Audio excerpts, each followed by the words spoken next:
Bonjour, Jocelyne Lavergne, chef instructeur en alimentation crue, certifiée alimentation vivante. Je viens ici pour vous présenter, en collaboration avec le Food Lab à la Chine Lab, différentes capsules, dont celle-ci va être sur la moringa, sur les bienfaits de cette plante qui pousse naturellement dans les pays tropicaux, en Afrique, aux Indes, en Guadeloupe, à Cuba. Mais dans le territoire québécois, on va penser plus la mettre à l'intérieur. Si on veut une herbeuse de moringa, ça pousse très bien, mais on ne pensera pas la mettre dehors en hiver parce qu'on va perdre la plante. C'est une plante tropicale, mais ça pousse très, très bien dans nos maisons au Québec. Je vous invite fortement à connaître cette plante-là. Il y a beaucoup d'informations sur Internet. On appelle ça le Miracle Tree, la plante aux 300 maladies. Pourquoi? Parce qu'elle a un haut taux de pouvoir de vitamine A, de différents minéraux, de différentes choses. Vous pouvez avoir toutes les caractéristiques sur Internet, mais c'est vraiment intéressant d'introduire cette plante-là dans votre alimentaire de tous les jours. Soit ça vient de différentes formes dans le commerce. On le voit ici sous forme de grains. Ici, la graine qui vient du fruit de l'arbre, vous pourrez voir sur Internet, c'est comme un grand truc brun, puis à l'intérieur, il y a plusieurs graines, une graine triangulaire. Si on peut approcher la caméra, on va voir bien. Ça vient aussi sous forme de feuilles déshydratées. On va voir tantôt les usages de ça, les feuilles. Puis ça vient aussi de la purée de feuilles. Ici, on voit des sacs de feuilles ici, ils sont disponibles au La Chine Lab. Puis, ça vient aussi en purée de feuilles, aussi, tout déjà fait en purée. Je n'ai pas le sac-ci avec moi, mais on peut avoir facilement aussi de la purée de feuilles qu'on peut introduire dans un lait végétal qu'on va faire ou peu importe. On va voir tantôt les applications.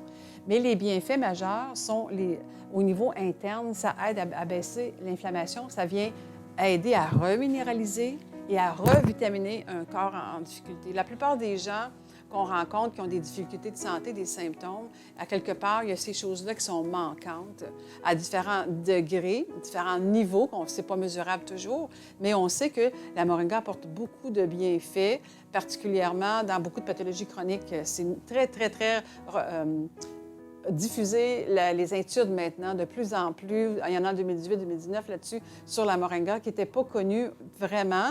Les gens des Indes connaissaient ça, puis quand ils déménageaient, ils amenaient des graines avec eux dans d'autres pays, comme ça, qui ont pu propager cette plante qui est classée médicinale.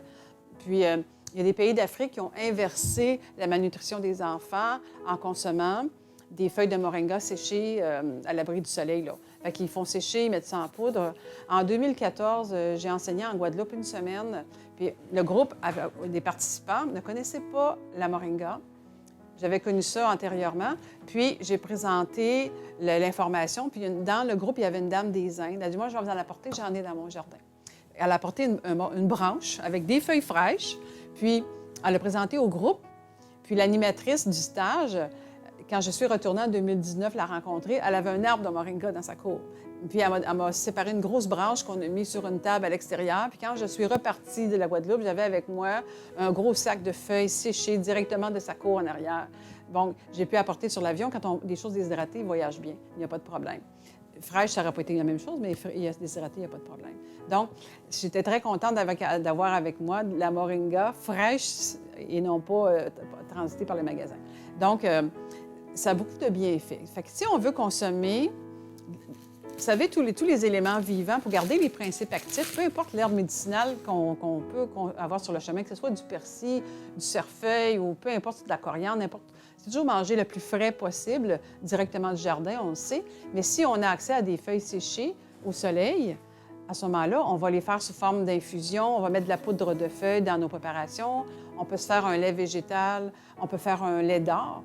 Avec ça aussi, vous savez, le lait végétal, un lait d'or, habituellement, c'est à base de curcuma, mais on peut facilement ajouter de la moringa là-dedans. Un lait d'or, c'est facile à faire. Un lait végétal avec un peu d'huile de coco.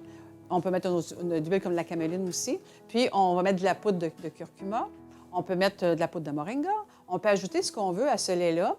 Ça nous fait une boisson chaude, non bouillante. Toujours, rappelez-vous, quand on fait une infusion, on ne met jamais de l'eau bouillante sur quelque chose, une herbe ou autre chose.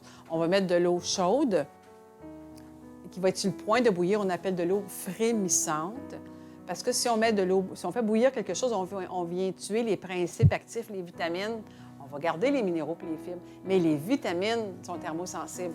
Donc, on va garder la plupart des principes actifs le plus possible de ces feuillages-là qui sont miraculeux, qui font beaucoup d'effets positifs. Je vais faire un témoignage. Il y a un monsieur que je connais très bien qui avait un diabète de type 2, puis il avait des difficultés au niveau cardiaque, arythmie, des choses comme ça. Puis, depuis plusieurs mois, il a intégré dans son alimentaire de la moringa sur différentes feuilles, soit de la poudre, soit des grains qui mâchaient comme ça, soit des infusions avec des feuilles déshydratées comme ça. Puis, graduellement, il a comme un peu aidé son corps à se reminéraliser, il a corrigé de l'inflammation interne. Puis on sait qu'il y a beaucoup de choses, vous irez voir les caractéristiques. On va mettre j'ai construit un document là-dessus. Je vais vous dire un petit peu graduellement ce qu'il y a en grosse partie intéressant. Beaucoup de calcium. Bonne source de calcium pour les mamans qui allaitent aussi. Ça aide beaucoup la lactation que j'ai pu lire. Beaucoup de potassium, qui est souvent c'est un minéral manquant. On sait que quand le corps est déminéralisé, il manque de sodium, calcium, potassium. Puis déjà, il y a déjà ces deux choses-là dedans en partant. Magnésium, une bonne source de magnésium aussi. Puis si vous avez des crampes aux jambes la nuit, le syndrome des jambes sans repos, très souvent, c'est un manque de magnésium, puis c'est la nuit que ça se passe. Pourquoi? Le corps est intelligent. Dans le système nerveux, il est autonome, puis sympathique, parasympathique. Dans le parasympathique, lui, la nuit, il vient faire ses fonctions, faire réparer les muqueuses, réparer les organes. Chacun a un cycle de réparation dans le corps dans 24 heures. Puis, il va puiser, parce qu'il vient balancer le pH du sang. Si vous avez une alimentation trop acide, un terrain trop acide, le corps est intelligent, il va vous garder en vie. Il va aller puiser dans votre squelette, puiser dans vos organes, dans vos muscles. Il va aller puiser les minéraux nécessaires pour balancer le sang, pour le ramener à un pH légèrement alcalin de 7,35 à 7,45 de pH. Donc, cette condition médicale-là, elle est balancée, mais le corps il s'appauvrit en minéraux. Puis il y en a qui développent des problèmes de jambes la nuit. Des fois, c'est très tôt dans la vie, des fois, c'est plus tard dans la vie. T'sais. Je connais un homme d'affaires que depuis qu'il prend du magnésium liquide, c'est pas quelqu'un qui va changer son alimentaire, mais en allant chercher une source de magnésium liquide, il est venu contrebalancer son problème de jambes la nuit, qui avait des crampes la nuit, il l'empêchait de dormir. Pour lui, ça a été une solution. Puis moi, je pourrais ajouter plus loin, s'il avait la connaissance de la moringa avec toutes ses propriétés, il pourra peut-être même laisser le magnésium liquide, mais c'est pas quelqu'un qui est rendu là dans son alimentaire. Puis chacun son chemin, on ne juge pas personne dans sa façon de faire, mais il y a des bénéfices. Mais avec de la moringa, régulièrement, il y a de grands bénéfices pour tout le monde. Pour tout le monde. Ça vient reminéraliser le corps de différentes façons. Je suggère de l'inclure dans vos soupes, dans vos préparations de salade, dans ce que vous buvez en infusion. Vous savez, la moringa en feuilles, c'est intéressant. Si je fais une recette, je vais prendre des feuilles comme ça, puis je vais Je peux faire ça aussi quand je n'ai pas de la poudre de feuilles. Je peux les faire moi. Il y a des gens qui n'aiment pas avoir des produits transformés. La poudre de feuilles, c'est dans un autre pays que ça a été fait. Est-ce qu'ils ont ajouté quelque chose dedans? On ne sait pas. Mais si on prend des feuilles déshydratées, on peut se fier à ce produit-là, on peut le faire soi-même, notre petite poudre, si on veut l'utiliser en poudre, ou on peut faire des infusions qu'on peut boire aussi. Et pour les graines, j'avais déjà offert à un monsieur, dans l'ancienne ville où je demeurais, un monsieur qui avait des problèmes de HTA, haute tension artérielle. Puis, lui, il balançait sa pression avec une graine par jour. Puis, il balançait sa tension artérielle. Il en prenait régulièrement. J'en avais rapporté de Porto Rico. Fait que, à ce moment-là, c'est la puissance que ça peut avoir, cette plante-là. J'ai même vu sur un site Internet que quand l'eau est polluée, ils peuvent prendre une branche puis mettre la branche dans l'eau, puis ça vient dépolluer l'eau aussi. C'est incroyable ce que ça peut faire. Je vous invite fortement à aller voir sur Internet les différentes possibilités de cette plante-là. Maintenant, il y a des gens qui vont le cuire. Ils vont l'inclure dans des recettes qui vont le cuire. J'ai vu ça dans les pays du Sud.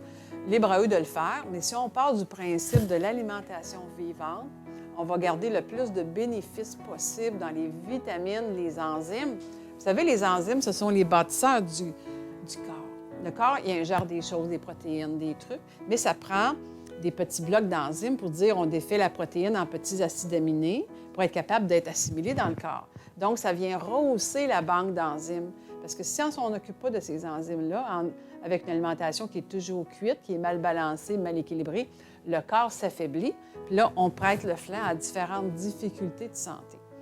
J'ai fait plusieurs conférences sur la moringa dans différents groupes. Je l'intègre toujours dans mes présentations quand je fais des groupes aussi d'accompagnement avec les stages détox et remise en forme. C'est que la plupart des gens ne connaissent pas ça, c'est une plante tropicale. C'est de plus en plus connu au Québec parce qu'il y a des gens qui en font la diffusion. Puis c'est la mission qu'on s'est donnée, nous, ici, de faire connaître cette plante-là qui est diffusée, puis vous pouvez acheter ici au Food Lab, sur la rue Notre-Dame à la Chine, qui est sur différentes formes. Il y a des feuilles séchées, il y a les graines, puis habituellement, il y a la poudre aussi. Présentement, c'est manquant, mais habituellement, il y a les 3 niveaux. Puis vous pouvez l'intégrer régulièrement dans votre présentation de manger. Ce que je suggère aussi aux gens, c'est de le mettre dans une petite salière sur la table. Puis, on peut saler comme ça aussi. Puis ce que j'ai même déjà fait, comme je connais quelqu'un qui n'aime pas vraiment le goût, ça goûte un peu le thé matcha, c'est très vert.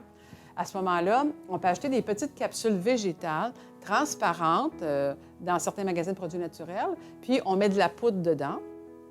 Il y a même des capsuleurs qui existent si vous voulez le faire à grande échelle. Puis on met de la poudre dedans, puis on ferme la capsule végétale, puis on peut en prendre 1 ou 2 par jour. Parce que la posologie dit que c'est 1 à 2 cuillères à thé par jour pour faire le travail. Donc, si on s'en va avec des petites capsules, on peut prendre 2 capsules par jour, puis ça va faire le travail intérieur, de revenir faire la même minéralisation sans qu'on ait goûté par la bouche. Ça peut être une façon alternative. On peut faire ça aussi avec différentes choses. Moi, j'ai un producteur qui a un jardin biologique immense, puis il travaille avec l'eau vivante, puis il y a des immenses feuilles de kale. Il fait sécher ses feuilles de kale, il enlève la grosse racine, puis il les met il fait sécher dans un déshydrateur qui s'est conçu lui-même. Puis après ça, il met ça en poudre dans ces capsules-là. Il fait ses capsules, il y en a je ne sais pas combien qu'il fait pour l'hiver, puis il en prend tous les jours l'hiver pour aller chercher sa vitamine dans le kale. Le kale, l'ortie, la moringa, ce sont des super aliments qu'on peut consommer, qui vont vous aider à mieux fonctionner, qu'on peut consommer dans différentes parties à chaque jour. C'est difficile de s'intoxiquer avec ça. Je ne dirais pas d'en prendre 3 tasses par jour, mais d'en prendre en petite quantité régulièrement. Ça va venir un peu vous aider à métaboliser la base de votre système qui peut être en difficulté. Donc, voici pour cette présentation sur la moringa. J'ai un Facebook qui est très actif, à Justine Lavergne. Vous pouvez aller voir. Je mets beaucoup de trucs, d'informations, soit en gestion des émotions, soit en nutrition, des recettes que je fais, que je donne de comment faire, avec différentes choses. Comme là, j'ai déposé dernièrement une recette sur la fleur d'ail. Donc, je vous invite à aller chercher des informations. On travaille l'émotionnel, on travaille la connaissance générale, on travaille la pollution à l'extérieur. Les sources de pollution, c'est pas juste alimentaire, c'est ce qu'on entend, ce qu'on voit, ce qu'on respire. Mais dites-vous que plus qu'un système immunitaire est bien centré, rehaussé, vous allez être beaucoup moins en difficulté par rapport à ce qui pourrait être dangereux à l'extérieur, qui pourrait vous rentrer dedans si votre système est affaibli. Donc, votre responsabilité, c'est d'être votre propre médecin. Vous décidez qu'est-ce que vous mettez dans votre Formule 1, qui est votre corps. Choisissez votre carburant. Il faut savoir le comment faire. Puis le but des capsules, c'est de faire connaître des outils qui vont vous aider dans le comment faire pour rehausser le système immunitaire, pour vous aider graduellement. Avec ce que j'ai vu à Porto Rico, avec les cures que j'ai vues là-bas, j'ai vu des miracles, vraiment, des récupérations de santé extrêmement importantes et bénéfiques. Puis dans ma clientèle, depuis 10 ans, je peux vous raconter beaucoup d'histoires de correction alimentaire par le carburant que les gens intègrent, boivent, mangent. Vous pouvez faire confiance au processus. Puis ça guérit même des choses qui sont arrivées antérieurement. Dans mon stage de l'année passée, j'ai une dame qui m'a raconté qu'elle avait eu une chirurgie à un pied, voici 2 ans. Puis, elle a fait le stage et tout ça avec moi pendant une semaine. Mais plusieurs mois plus tard, elle s'est rendue compte que son tendon de son pied, qu'elle avait de la difficulté à marcher.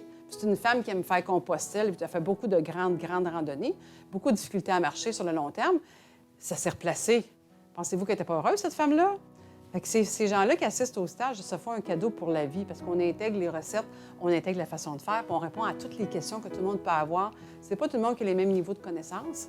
Puis, ça permet d'intégrer plus loin en répondant à toutes ces questions-là. Donc, je vous invite à écouter sur Facebook, à aller voir les nouveaux posts que je fais. Si vous avez le temps de lire, c'est comme une encyclopédie qui serait avec des informations de tous bords, de côté, pour des gens qui travaillent la santé cellulaire, la santé physique, le mouvement, la pensée. L'homme, c'est un tout. Qu'on vienne de n'importe quel pays, on est tout fait pareil à l'intérieur. À l'extérieur, on n'a pas la même physionomie, la couleur des cheveux, la forme des yeux, peu importe, mais en dedans, on a tous un cœur, 2 poumons, 2 reins, une colonne vertébrale, des muscles. On est fait pareil à l'intérieur. Puis les maladies qu'on retrouve au Québec, ailleurs aux États-Unis, on les voit ailleurs aussi. Fait que le redressement alimentaire, ça fait partie de votre responsabilité d'être conscient de qui vous êtes, puis qu'est-ce que vous choisissez de mettre dans votre corps. Là-dessus, merci de votre écoute, tout le monde. À la prochaine capsule. Au revoir.